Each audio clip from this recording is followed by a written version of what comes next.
En este vídeo vamos a ver un segundo método para crear y dibujar las celdas de vertido o dragado, como ya vimos en un vídeo anterior titulado Crear y dibujar celdas de vertido o dragado método 1. Y la diferencia está en que en vez de hacerlo con AutoCAD lo vamos a hacer dentro del programa GPSAP Pro, con las herramientas propias de CAD, de este programa. Aunque lo puedo hacer sin abrir AutoCAD con este icono, voy a importar el dibujo que nos han enviado con los cargaderos y la zona a rellenar en GPSAP Pro, y a partir de ahí ya no necesito AutoCAD para nada. Lo haré todo con las herramientas propias del programa. Abro el programa GPSAP Pro e importo el dibujo desde AutoCAD, con la opción de dibujar e importar dibujo completo. Configuro la proyección a Merchant Lambert, Marruecos, zona 4, y pongo el dibujo en el uso 28.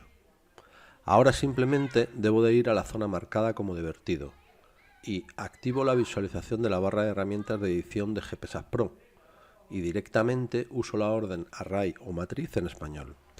Me surge un cuadro de diálogo donde pongo un nombre a la capa donde quiero que se dibujen las celdas o, si existe, la selecciono y relleno las casillas de número de filas y columnas con los tamaños correspondientes de la cántara. Y ahora pulso en el botón de esquina superior izquierda y ángulo de la malla. Y pincho más o menos donde debería caer la malla con su ángulo correspondiente. Si no estás de acuerdo con cómo ha quedado la malla, en vez de moverla o girarla, yo prefiero entrar en el control de capas y borrar la capa donde he dibujado las celdas. Y después la vuelvo a dibujar situando el punto y el ángulo en la nueva posición. Son trucos que uso para ser más óptimo, ya que para GPSAP Pro la malla no es solo una entidad, como en AutoCAD, sino hatches, sombras independientes, por lo que se hace más complicado seleccionar objetos. Grabamos el archivo y veamos cómo funciona activando la emulación con el fichero EMU que ya tenemos. Pero lo vamos a hacer sin AutoCAD, para que se vea que funciona igual de bien.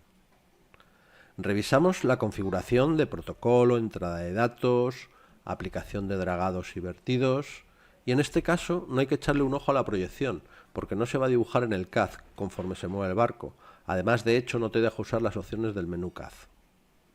Por fin activamos la comunicación con el emulador, que también se puede hacer pulsando el botón derecho del ratón sobre el icono de Play Iniciar comunicación, y vemos cómo el barco se va moviendo desde los cargaderos hasta la malla de celdas.